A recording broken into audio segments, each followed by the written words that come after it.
آقا کیا فرماتے ہیں؟ کہتے ہیں تم صرف فرماتے ہیں تم زندگی میں صرف 6 کام کر لو. تم نے اگر یہ 6 کام کر لیے تو میں تم سے وعدہ کرتا ہوں کہ میں تم کو جنت میں پہنچا دوں. آقا فرماتے ہیں تم مجھے گارنٹی دو کہ 6 کام کرو گے میں تمہیں جنت کی گارنٹی دیتا ہوں. تمہارے ہاتھ میں قیامت کے دن جنت کی کنجی ہوگی اور آقا تمہیں جنت میں پہنچائیں گے صرف 6 کام کرنے کو ہے. 8 کام نہیں، 10 کام نہیں، 15، صرف 6 کام. فرماتے اضمنوا لی ستن اضمن لکم الجنہ. تو مجھے یقین دلا دو کہ تم 6 کام کرو گے تو میں تمہیں یقین دلاتا ہوں کہ میں تمہیں جنت میں داخل کرا دوں گا. مسلمانوں وہ 6 کام کیا ہیں میں ایک ایک کر کے ذکر کروں گا، لیکن شرط یہ ہے کہ یہ طے کرو کہ ہم ان 6 کاموں کو سن کر کے ان پر عمل کریں گے. عمل کرو گے بھائی.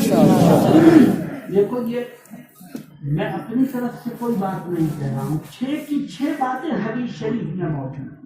اور افسوس اور دکھ کی بات یہ ہے کہ آج امت کا رشتہ علماء سے ٹوٹ گیا ہے. کتنے نقصان کی بات ہے کہ جب امت سے علماء کا رشتہ ٹوٹے گا تو صرف علماء سے نہیں ٹوٹے گا، حدیث شریف سے بھی رشتہ ٹوٹ جائے گا.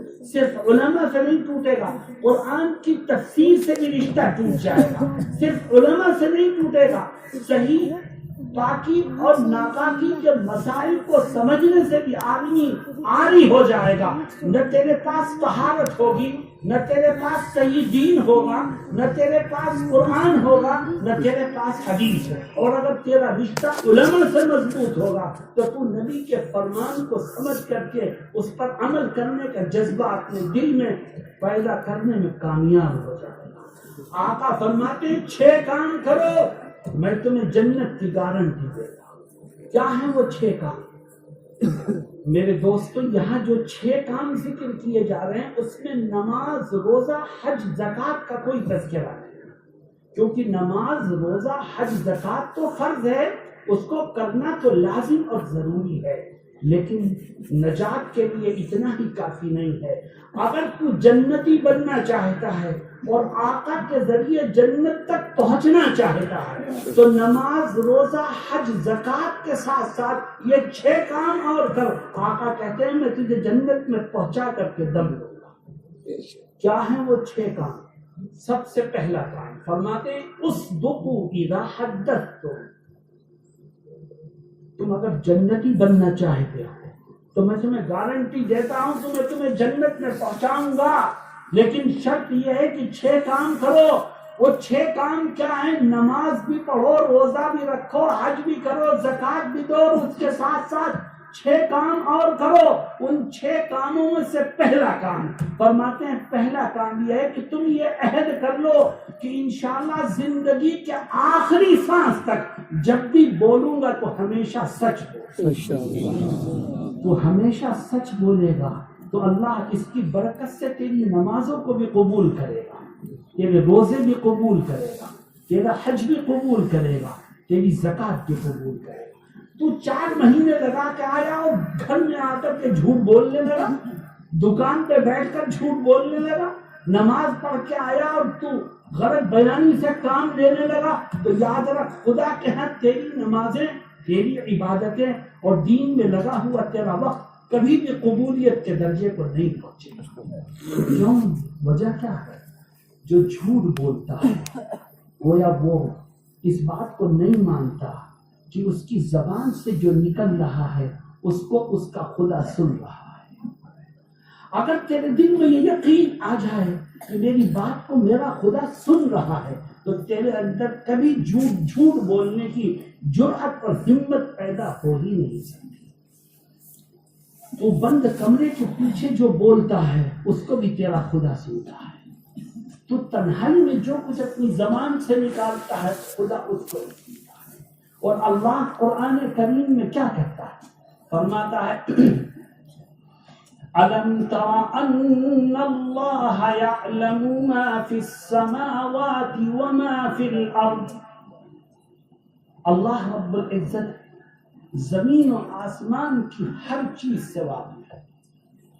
ما يكون من نجوى ثلاثة إلا هو رابعهم ولا خمسة إلا هو سادسهم ولا أدنى من ذلك ولا أكثر إلا هو معهم. اللہ کہتا ہے میں سب کچھ سن رہا ہوں. یاد رکھو جب تم تین آدمی بیٹھ کر خسر پسر کرتے ہو, آپس میں کانا پھوسی کرتے ہو, تو تم اپنے آپ کو تین مت سمجھا کرو, کیونکہ چوتھا میں ہوتا ہے. جب تم چار باتیں کرتے ہو تو پانچواں میں ہوتا ہے. تم کم ہو یا زیادہ, ہر جگہ میں تمہارے ساتھ. جب انسان اس بات کا عقیدہ اور یقین رکھے گا تو بتاؤ وہ کبھی جھوٹ بولنے کی ہمت کرے گا؟ تو جھوٹ بولتا ہے, اس کا مطلب یہ کہ تو اپنے خدا کے سننے پر یقین نہیں رکھتا. جس کا یقین کمزور ہو, جس کا عقیدہ خراب ہو, تو بتاؤ اس کی نمازیں کیسے قبول ہو سکتی, اس کی عبادتیں کیسے قبول ہو سکتی؟ میرے دوستوں اور ساتھیوں, آؤ ہم طے کریں کہ چاہے نفع ہو یا نقصان, جب بھی بولیں گے تو انشاءاللہ سچ بولیں گے.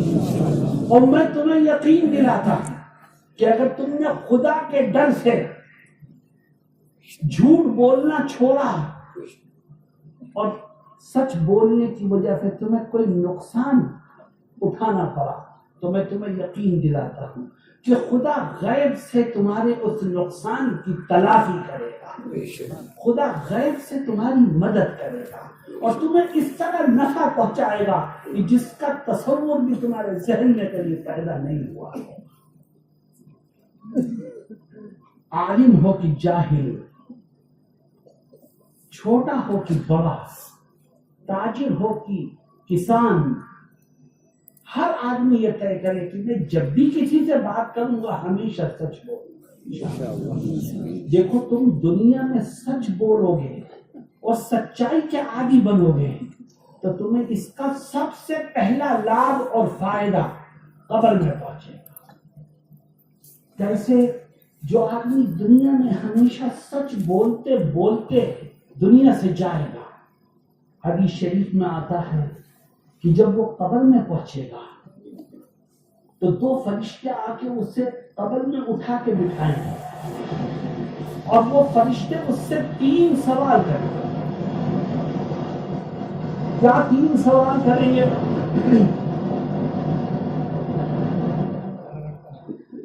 فرشتے تین سوال کریں گے اس سے. وہ سچا آدمی ہے, ہمیشہ دنیا میں سچ بولا.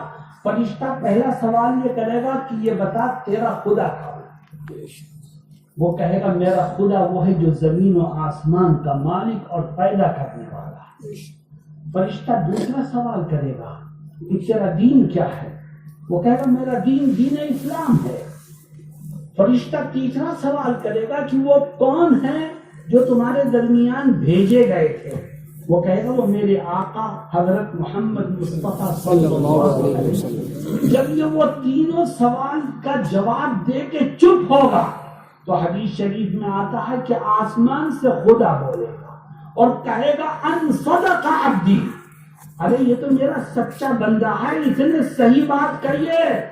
جو دنیا میں سچ بولتا تھا اللہ اس کو قبر میں بھی سچ اور درست باتیں کہنے کی توفیق عطا فرمائے اور کہے گا ان صدق عبدی, ارے یہ تو میرا سچا بندہ ہے. سچا بندہ ہے. پھر اللہ پوچھے گا فرشتوں سے کہ ارے اس سچے بندے کو تم نے کہاں لٹا رکھا ہے؟ اے خدا یہ تو نیچے مٹی پہ لیٹا ہوا ہے. نہیں یہ تو میرا سچا بندہ ہے. ففرشوہ من الجنتی, جاؤ اس کے نیچے جنت کے بستر کو بچھا. میرے دوستو پھر اللہ رب العزت فرمائے گا کہ اس کو تم نے کیا پہنا رکھا ہے؟ اے اللہ یہ تو کفن میں لپٹا ہوا ہے. نہیں یہ تو میرا سچا بندہ ہے. وَالْبِسُوهُ مِنَ الْجَنَّةِ, جاؤ اس کو جنت کا لباس پہنا دو. اور وَافْتَحُوا لَهُ بَابًا إِلَى الْجَنَّةِ, اور جاؤ اس کی قبر میں جنت کی طرف کھڑکیاں اور دروازے کھول دو. دیکھو سچوں کا اعزاز اللہ قبر میں بھی کرے گا انشاءاللہ. طے کرو کہ جب بھی بولیں گے تو سچ بولیں گے، اور جو دنیا میں جھوٹ بولتا بولتا قبر میں پہنچے گا، جب اس سے یہ تینوں سوال ہوں گے تو وہ تو جھوٹ بولنے کا عادی تھا، وہاں کہے گا ہاں لا ادری، مجھے نہیں معلوم کہ ان سوالات کے جواب کیا ہے۔ جب وہ لا علمی کا اظہار کر کے چپ ہوگا تو آسمان سے خدا بولے گا، کہے گا ان کذبا، یہ جھوٹا ہے، یہ دنیا میں بھی جھوٹ بولتا تھا، قبر میں بھی جھوٹ بولتا تھا۔ اور جھوٹے کا انجام کیا ہے؟ اللہ کہے گا یہ کہاں لیٹا ہے؟ مٹی پر۔ ارے یہ اس قابل بھی نہیں ہے کہ اسے مٹی پر لٹایا جائے، فَفْرِشُوهُ مِنَ النَّارِ، جاؤ اس کے نیچے آگ کا بستر بچھاؤ، وَالْبِسُوهُ مِنَ النَّارِ، جاؤ اس کو آگ کا لباس پہنا دے، وَافْتَحُوا لَهُ بَابًا إِلَى النَّارِ، جاؤ اس کی قبر میں جہنم کی طرف دروازے کھولو۔ یہ انجام کس کا ہے؟ جھوٹے کا۔ میرے دوستوں، کھیل نہیں ہے کہ جب چاہو جھوٹ بول دو، جب چاہو سچ بول دو، نہیں، اس کو کھیل مت سمجھو۔ اللہ رب العزت ہمارے ہر جملے سے، ہر گفتگو سے، ہر بات سے واقف ہے، اس لیے آؤ ہم طے کرتے ہیں کہ انشاءاللہ جب بھی بولیں گے تو سچ ہوگا، عمل کرو گے انشاءاللہ۔ میرے دوستوں آگے بڑھو، یہ پہلی صفت تھی۔ نبی کریم صلی اللہ علیہ وسلم فرماتے ہیں 6 خوبیاں اپنے اندر پیدا کر۔ دوسری خوبی کیا ہے؟ فرماتے ہیں وَعَدُّوا إِذَا اؤْتُمِنْتُمْ، اگر تو 6 خوبیاں پیدا کر لے گا تو میں تجھے جنت کی گارنٹی دیتا۔ وہ دوسری خوبی کیا ہے؟ نماز، روزہ، حج، زکوٰۃ اپنی جگہ، یہ 6 خوبیاں پیدا کر، جس میں سے دوسری خوبی یہ ہے، فرماتے ہیں یہ طے کر لے کہ انشاءاللہ زندگی کے آخری سانس تک اگر کبھی بھی کسی کا حق یا امانت میری طرف نکلے گی تو میں اس کو پہلی فرصت میں ادا کروں گا۔ کسی کی زمین میری طرف ہوگی میں اس کو ادا کروں گا، کسی کے پیسے میری طرف ہوں گے میں اس کو ادا کروں گا، کسی کا گھر میرے پاس ہوگا میں اس کو ادا کروں گا۔ اگر تو دوسرے انسانوں کا حق ادا کرتے کرتے دنیا سے جائے گا تو اللہ تیری عبادتوں کو بھی قبول فرمائے گا، اور کل میدان محشر میں آقا کی شفاعت سے تجھے جنت کی نعمتیں بھی عطا کی جائیں گی۔ میرے دوستوں اور ساتھیوں، آج مسلمان دوسروں کا حق مارنے میں سب سے آگے بڑھ گیا۔ نمازیں بھی پڑھیں گے، جماعت میں بھی جائیں گے، مسجد کی اگلی صف میں بھی دکھائی دیں گے، اور تحقیق کروں تو پتہ چلے گا بھائی کا حق دبا رکھا ہے اور بہنوں کو حق دیتا ہی نہیں ہے۔ تصور ہی نہیں کہ بہنوں کو بھی جائیداد میں سے حق دیا جاتا ہے۔ پارٹنر ہے، اس کو دھوکہ دے کر اس سے پیسے مار رکھے، اور یہ سمجھتا ہے کہ میں جو کچھ کر رہا ہوں اس کا پتہ کسی کو چلے گا ہی نہیں۔ ارے تیرے پارٹنر کو چلے یا نہ چلے، لیکن تیرے خدا کو تو تیرے ہر حرکت کا علم ہے۔ بتا اپنے خدا کو کیا جواب دے گا؟ میرے دوستوں اور ساتھیوں، جب انسان اللہ کے بندوں کا حق ادا کرتا ہے تو اللہ رب العزت اپنے حق میں کی گئی کوتاہیوں کو بھی معاف کر دیتا ہے۔ تیسرے، میرے بندوں کا حق ادا، میرے حق میں کوتاہی کی ہے، میں تو ارحم الراحمین ہوں، میں تو معاف کرنے والا ہوں۔ جب انسان اللہ کے بندوں کا حق ادا کرتا ہے تو خدا اپنے حق کی کمیوں کو خود بخود معاف کرتا چلا جاتا ہے۔ لیکن جب انسان اللہ کے بندوں کا حق مارتا ہے تو حدیث شریف میں آتا ہے کہ خدا میدان محشر میں کہے گا کہ دیکھ تو میرا حق مارتا تو میں تو معاف کرنے والا ہوں، معاف کر دیتا، لیکن تو نے تو میرے بندے کا حق مارا ہے، اس لیے معافی مانگنی ہے تو بندے سے مانگ، میرے یہاں معافی کے سارے دروازے بند ہیں۔ میرے دوستوں اور ساتھیوں، بندوں کا حق بڑا اہم ہے، اور گاؤں اور دیہات میں عام طور پر زمین جائیداد پر جھگڑے ہوتے ہیں، اور چھوٹی چھوٹی زمینوں پر برسوں جھگڑے چلتے رہتے ہیں، مقدمات ختم ہی نہیں ہوتے۔ میں کہا کرتا ہوں گاؤں کے لوگوں سے کہ زمینوں پر جھگڑنا چھوڑ دو، جس کا جو حق بنتا ہے دے دو، کیونکہ تمہیں تو صرف زمین کا اتنا ہی ٹکڑا چاہیے جتنی ٹکڑے میں تمہاری لاش کو دفن کیا جا سکے، باقی سب چھوڑ کے چلا جائے۔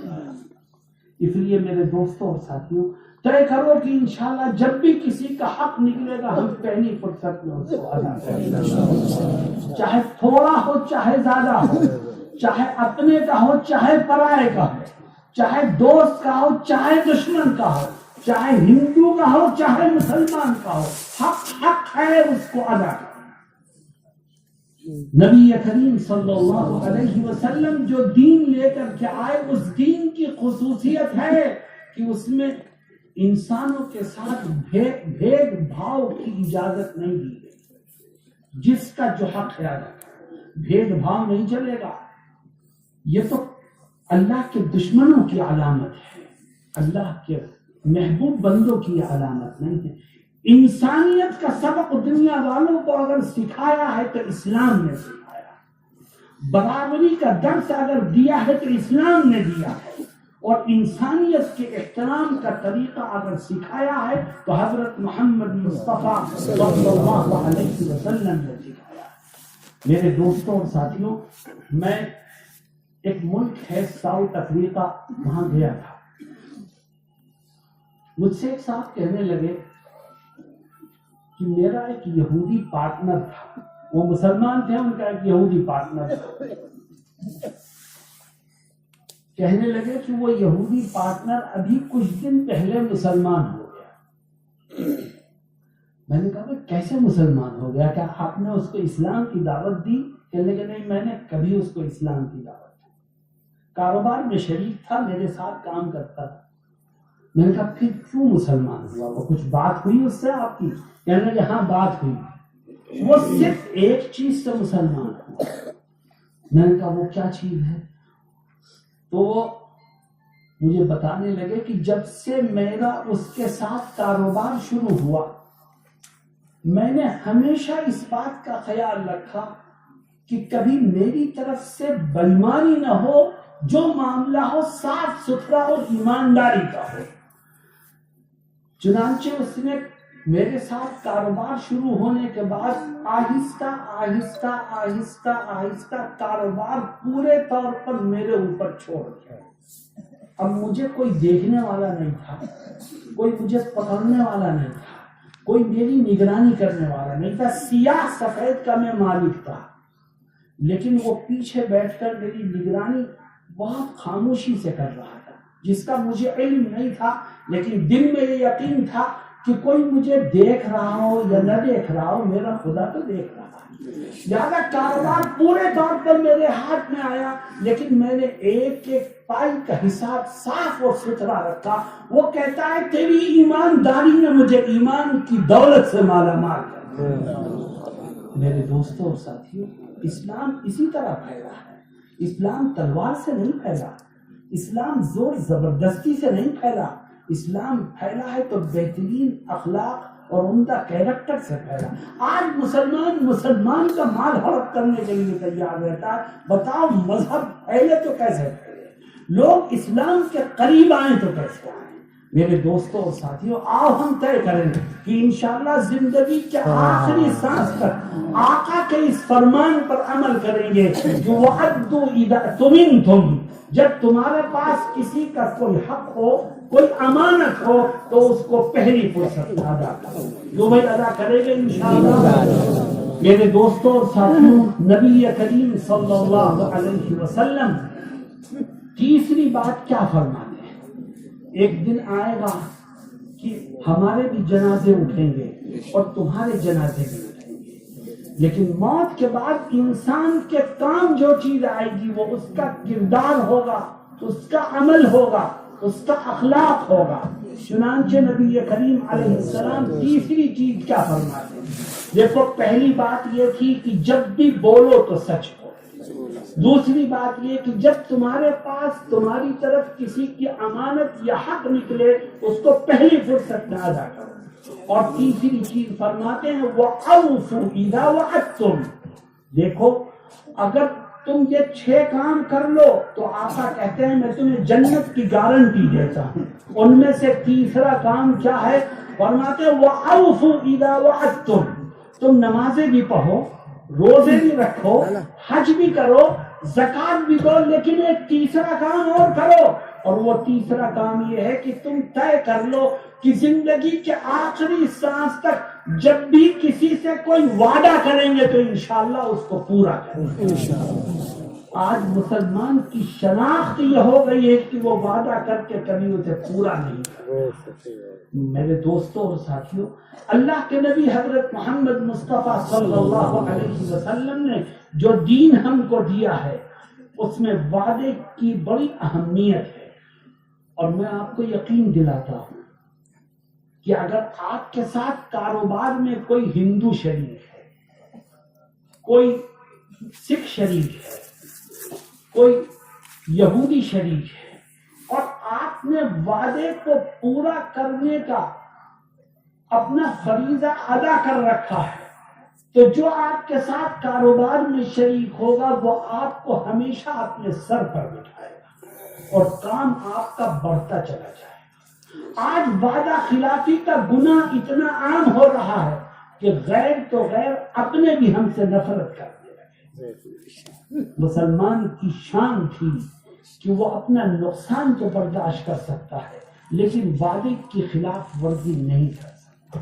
آج مسلمان اپنی اس پہچان کو مٹا چکا ہے، بھلا چکا ہے، اور سمجھتا ہے کہ بس مسجد کی چہار دیواری میں دین ہے۔ نہیں، مسجد کی چہار دیواری میں دین سیکھا جائے گا اور زندگی کے ہر قدم پر دین پر عمل کیا جائے گا۔ اگر مسجد کی چہار دیواری میں دین کو سیکھ کر کے انسان باہر نکلتا ہے اور پھر عمل کے میدان میں وہ گورا رہتا ہے تو جو اس نے وقت لگایا ہے وہ ضائع تو ہوگا، اس وقت لگانے کا اس کو کوئی فائدہ حاصل نہیں ہوگا۔ میرے دوستوں اور ساتھیوں، مجھے یاد آیا ایک صاحب نے اپنے گھر کو بیچنے کا اعلان کیا۔ ایک گاہک آتا ہے، دیکھو جو ہمارے ساتھ ہوتا ہے معاملہ میں وہ آپ کے سامنے پیش کرتا ہوں۔ ایک گاہک آیا، بات طے ہو گئی اور قیمت لگی اس کی 50 لاکھ روپے۔ ابھی جلدی کا واقعہ، اس نے بیانے کے بھی 2 لاکھ روپے دے دیے، وعدہ ہو گیا کہ یہ میں خریدوں گا، اس نے کہا میں بیچوں گا۔ سامنے والے کو پتا چلا کہ 50 لاکھ میں گھر بک رہا ہے، وہ آیا کہ صاحب میں خریدنا چاہتا ہوں۔ مالک نے کہا میں بیچ چکا۔ تو وہ جو دوسرا خریدار آیا تھا وہ کہتا ہے کہ میں اس کی قیمت 60 لاکھ لگاتا، تم مجھے دے۔ اب دیکھو کہاں 50 کہاں 60، 10 لاکھ کا فرق۔ لیکن یہ جو بیچنے والا تھا یہ مومن تھا، مسلمان تھا، وعدے کا پکا تھا۔ اس نے کہا میں نے 50 لاکھ کے لیے زبان دے دی ہے، بیانے کے 2 لاکھ لے لیے ہیں، اب اگر تو مجھے 1 کروڑ بھی دے گا تو میں تجھے بیچنے کو تیار نہیں ہوں گا، کیونکہ میرا دین مجھے یہ سکھاتا ہے کہ جو وعدہ ہو جائے اس کو پورا کرو۔ آج مسلمان عہد و پیمان کو چھوڑ کر کے پیسے کے پیچھے بھاگ رہا ہے، وعدہ خلافی کر کے پیسے کو لوٹنے کی کوشش کرتا ہے، اور نتیجہ کیا نکلتا ہے؟ جو بےایمانی سے تو نے کمایا ہے، یاد رکھ اللہ رب العزت اس مال کو خیر و برکت سے محروم کر دے گا اور چین کے بجائے پریشانیاں تجھ کو گھیر دے گی۔ میرے دوستوں اور ساتھیوں، نبی کریم صلی اللہ علیہ وسلم کے اس فرمان پر عمل کرو، وَأَوْفُوا إِذَا وَعَدتُّمْ، تو بھائی عمل کریں گے انشاءاللہ۔ دیکھو 3 باتیں آ گئی آپ کے سامنے۔ سب سے پہلی بات یہ کہ جب بھی بولو تو سچ بولو۔ دوسری بات یہ کسی کا حق نکلے، امانت نکلے، اس کو ادا کرو۔ تیسری بات یہ کہ جب کسی سے وعدہ کرو تو اسے پورا کرو۔ ان 3 باتوں کے ساتھ ساتھ 3 باتیں اور ہیں میرے دوستوں، میں انہیں مختصر کر کے ذکر کرتا ہوں۔ نبی کریم صلی اللہ علیہ وسلم فرماتے ہیں وَاحْفَظُوا فُرُوجَكُمْ۔ مسلمانوں، آج ہماری سماج میں بہت سی برائیاں پھیلی۔ آقا فرماتے ہیں 6 خوبیاں اپنے اندر پیدا کرو، اضمن لکم الجنہ، میں تمہیں جنت کی گارنٹی دیتا ہوں۔ ان 6 چیزوں میں سے چوتھی چیز یہ ہے کہ تم طے کرو کہ انشاءاللہ زندگی کے آخری سانس تک میں اپنی شرمگاہ کی حفاظت کروں، حرام کاری سے بچوں گا، بدکاری سے بچوں گا، زنا سے بچوں گا، لواطت سے بچوں گا، اور ہر اس کام سے بچوں گا جس سے مجھے شریعت نے روکا ہے۔ چھپ کر کے تم نے کچھ کیا تو تم تو سمجھتے ہو میں نے چھپ کے کیا، مگر اللہ تو سب دیکھتا ہے۔ بتاؤ خدا کو کل کیا جواب دو؟ اور آج یہ گناہ عام ہو رہا ہے اور مسلمان بچنے کی کوشش نہیں کرتا، نہ اپنی بچیوں کا خیال رکھا جا رہا ہے، نہ جوان بچوں پر نظر رکھی جا رہی ہے، نسلیں خراب ہو رہی ہیں اور ہمیں کوئی پرواہ نہیں ہے۔ میرے دوستوں اور ساتھیوں، ایسی باتیں سننے میں آ رہی ہیں کہ حقیقت یہ ہے کہ سن کر کے یہ جی چاہتا ہے کہ کان کو بند کر لیا جائے۔ نبی کریم صلی اللہ علیہ وسلم فرماتے ہیں شرمگاہوں کی حفاظت کرو، ورنہ نماز، روزہ، حج، زکوٰۃ تمہاری ساری عبادتیں تباہی کے گھاٹ اتر جائیں گی اور خدا کی رحمت سے محروم ہوگے اور نبی کی شفاعت کا تمہیں کوئی فائدہ نہیں پہنچ سکے۔ ایک طرف شرمگاہ کی حفاظت کا مسئلہ ہے اور دوسری طرف آقا کیا کہتے ہیں اسے غور سے سنو۔ انسان بدکاری تک پہنچتا ہے کس کے ذریعے سے؟ انسان بدکاری تک پہنچتا ہے بے پردگی کے ذریعے سے۔ اس لیے آقا آگے فرماتے ہیں وَغُضُّوا أَبْصَارَكُمْ کہ 5واں کام یہ ہے کہ تم یہ طے کرو کہ میں ہمیشہ انشاءاللہ اپنی نگاہوں کی حفاظت کروں۔ آج نگاہوں کی حفاظت کیسے ہوگی؟ آج پردے کا تصور ہی مسلم سماج سے ختم ہو گیا ہے۔ یاد رکھو جہاں بے پردگی ہوگی وہاں حرام کاری خود بخود پیدا ہو جائے۔ آج بے پردگی اتنی عام ہو گئی ہے کہ لوگ یہ سمجھتے ہیں کہ ہم ماڈرن اس وقت تک نہیں ہو سکتے جب تک کہ پردے کو لپیٹ کر کے نہ رکھا جائے، اور سماج میں ایسے لوگ پیدا ہوتے چلے جا رہے ہیں جو پردے کی مخالفت کرتے ہیں اور ہم خاموشی سے ان کی بکواس کو سنتے ہیں۔ نبی کریم صلی اللہ علیہ وسلم فرماتے ہیں نہیں، اپنی نظروں کی حفاظت کر، تبھی تو اپنی شرمگاہوں کو محفوظ کرنے میں بھی کامیاب ہوگا۔ اللہ رب العزت قرآن میں بھی یہی کہتا ہے، وہ فرماتا ہے قُلْ لِلْمُؤْمِنِينَ يَغُضُّوا مِنْ أَبْصَارِهِمْ وَيَحْفَظُوا فُرُوجَهُمْ۔ دیکھو ترتیب قرآن کی، اللہ نے پہلے غض بصر کا حکم دیا ہے کہ آنکھوں کی حفاظت کر، اس کی برکت سے خدا تجھے اپنی شرمگاہ کو محفوظ رکھنے کا بھی موقع عطا کرنا ہے۔ اور اگر تیری آنکھیں محفوظ، آج موبائل سب کے ہاتھ میں ہے اور ملٹی میڈیا موبائل کو نیٹ سے جوڑو، جو چاہو دیکھ لو، جو چاہو سن لو۔ آج پکچر دیکھنے کے لیے پکچر ہال میں جانے کی ضرورت نہیں، آپ اپنے گھر کے کسی کمرے میں بیٹھ کے بھی دیکھ سکتے۔ بتاؤ یہ گناہ امت میں عام ہو رہا ہے کہ نہیں؟ اور جوانوں کے ہاتھ میں موبائل ہے، ماں باپ کو پتا ہے لیکن کوئی روکنے کا خیال ذہن میں نہیں لاتا۔ تو بربادی تو ہم نے خود پیدا کر رکھی ہے، ہم نے اپنے بچوں کو خود غلط راہوں پر چلنے کا موقع دے رکھا ہے۔ کیا سادہ موبائل نہیں آ سکتا بچوں کے ہاتھوں میں؟ یہ بڑے بڑے موبائل جن میں ہر طرح کی تصویر اور ہر طرح کا پروگرام آ سکتا ہے، یہ کیوں رہتا ہے بچوں کے ہاتھ؟ ہم نے اپنی بچیوں پر نگرانی چھوڑی، ہم نے اپنے جوانوں کی حفاظت کرنا چھوڑا، تو آج معاشرے میں خرابی عام ہو رہی ہے۔ میرے دوستوں اور ساتھیوں، اسلام ہم کیا سمجھتے ہیں؟ ہم نے نماز پڑھی، ہم نے روزے رکھے، ہم نے حج کر لیا، ہم نے زکوٰۃ دے دی، ہم بہت بڑے دیندار بنے۔ یاد رکھو یہ نماز، روزہ، حج، زکوٰۃ یہ عبادات ہیں، ان کو کرو گے تو عبادت کرنے والوں کی فہرست میں خدا تمہارے نام کو شامل کرے گا۔ لیکن دینداری پیدا ہوگی تو اسلامی اخلاق اور کردار سے پیدا ہوگی. دینداری پیدا ہوگی تو نبی کریم علیہ السلام نے زندگی گزارنے کے جو طریقے بتائے ہیں، جب تک امت اس کو نہیں اپنائے گی دینداری پیدا نہیں ہو سکتی. آؤ ہم طے کریں کہ ہم اپنی اور اپنے بچوں کی بھی حفاظت کریں گے انشاءاللہ، اپنی آنکھوں کی بھی حفاظت کریں گے، بے پردگی سے بچنے کی کوشش کریں گے، اور ہر موقع پر اپنے آپ کو گناہوں سے اور حرام کاری سے دور رکھیں گے انشاءاللہ. میرے دوستو، ایک مسئلہ ہے جو اسی سے جڑا ہوا ہے، میں ہلکا سا اشارہ کر کے آگے بڑھتا. آج مسلم سماج میں اغلام اور لواطت کا گناہ عام ہو رہا ہے، اور لوگ اس کا تذکرہ نہیں کرتے. لیکن میں کہتا ہوں کہ آج کل نئی نسل اپنی بیویوں کے ساتھ بھی اپنی خواہش کو غلط طریقے سے پورا کر رہی ہے، جو حرام ہے اور ناجائز ہے.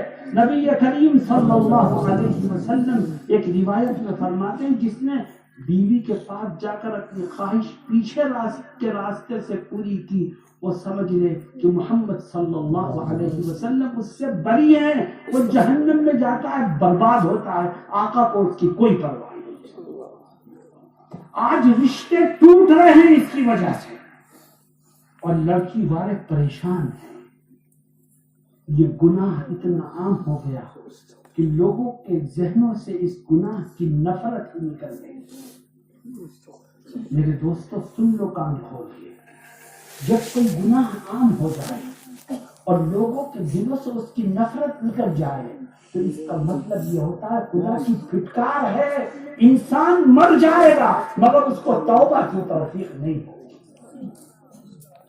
آؤ ہم توبہ کریں خدا سے، اور اس بات کا عزم کریں کہ انشاءاللہ زندگی کے آخری سانس تک اس طرح کے گناہوں سے اپنے دامن کو بچائیں.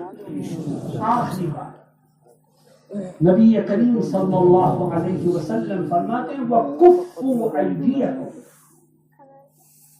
اگر تم اپنے اندر 6 خوبیاں پیدا کرو تو أَضْمَنُ لَكُمُ الْجَنَّةَ، تو میں تمہیں جنت کی گارنٹی دیتا ہوں، میں تمہیں جنت کی نعمتیں خدا کے فضل سے عطا کروں گا، میں تمہیں جنت میں داخل کرا دوں گا. ان 6 خوبیوں میں سے آخری خوبی فرماتے ہیں کہ نماز، روزہ، حج، زکوٰۃ تو کرتے رہو، ایک آخری خوبی بھی اپنے اندر پیدا کرو، اور وہ یہ ہے کہ تم طے کرو کہ انشاءاللہ زندگی کے آخری سانس تک کبھی میرے ہاتھ سے کسی کو ناحق کوئی تکلیف نہیں پہنچے. تم اپنے ہاتھوں کی حفاظت کرو، خدا تمہیں جنت کی نعمتوں سے مالا مال کرے. تیرے پاس طاقت ہے، تو کمزور کو پریشان کرتا ہے. تیرے پاس دولت ہے، تو غریب کو پریشان کرتا ہے. ارے سن، سب سے بڑی طاقت کا مالک تو وہ ہے جس نے تجھے طاقت دی. سب سے بڑی طاقت کا مالک وہ ہے جس نے تجھے دولت دی ہے. اور یاد رکھ، جس طرح وہ دولت اور طاقت دے سکتا ہے اسی طرح وہ اپنی ان نعمتوں سے محروم بھی کر سکتا ہے. اس لیے کسی کا دل مت دکھا، کسی کو پریشان مت کر، اپنے ہاتھ سے کسی کو دکھ مت دے.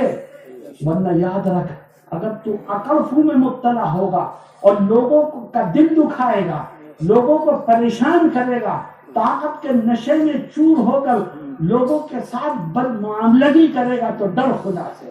اللہ رب العزت کیا کہتا ہے؟ فرماتا ہے وَلَا تَمْشِ فِي الْأَرْضِ مَرَحًا إِنَّكَ لَن تَخْرِقَ الْأَرْضَ وَلَن تَبْلُغَ الْجِبَالَ طُولًا. اللہ کہتا ہے زمین پر اکڑ کے مت چل، کیونکہ تو زمین پر اکڑ کے چلے گا اور پیر زور سے زمین پر مارے گا تو تیرے پیر کی ہڈی تو ٹوٹ سکتی ہے پر زمین پر کوئی گڑھا نہیں ہوگا. فرماتا ہے زمین پر اکڑ کے مت چل، ہر وقت تیری گردن آسمان پر ہی رہتی ہے، نیچے والوں کو دیکھتا ہی نہیں. اللہ کہتا ہے زیادہ اکڑ مت، تو کتنا ہی اکڑے گا، جتنا ہے اتنا ہی رہے گا، تو پہاڑ سے بلند نہیں ہوگا، پھر اکڑنے کا کیا فائدہ.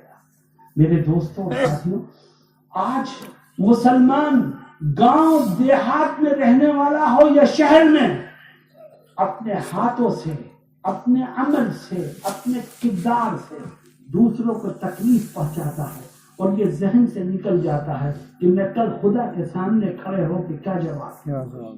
مسلمان کی خاص پہچان ہے، حدیث شریف میں آتا ہے المسلم من سلم المسلمون من لسانه ويده، پکا سچا مسلمان وہ ہے کہ جس کے ہاتھ سے بھی کسی کو تکلیف نہ پہنچے اور اس کی زبان سے بھی کسی کو تکلیف نہ پہنچے۔ میرے دوستوں اور ساتھیوں، ایک طرف نماز، روزہ، حج، زکوٰۃ ہے، دین کے اور کام ہیں، اور دوسری طرف یہ برائیاں ہیں جن سے بچنے کا حکم دیا گیا۔ ڈاکٹر کے پاس جاتے ہو، ڈاکٹر ایک طرف دوائیں دیتا ہے اور دوسری طرف کچھ چیزوں سے پرہیز کرنے کا حکم بھی دیتا ہے۔ وہ کہتا ہے پرہیز کرو گے تو دوا فائدہ کرے گی، پرہیز نہیں کرو گے تو دوا کا کوئی فائدہ نہیں۔ آقا نے بھی حکم دیا ہے، اسلام نے بھی چند چیزوں کو کرنے کا حکم دیا ہے، تو چند چیزوں سے روکنے کا بھی حکم دیا، رکنے کا بھی حکم دیا ہے۔ اور اگر انسان اچھے کاموں کو کرے گا اور برے کاموں سے نہیں رکے گا تو یاد رکھو برائیاں اچھائیوں کو بھی ختم کر دیں گے۔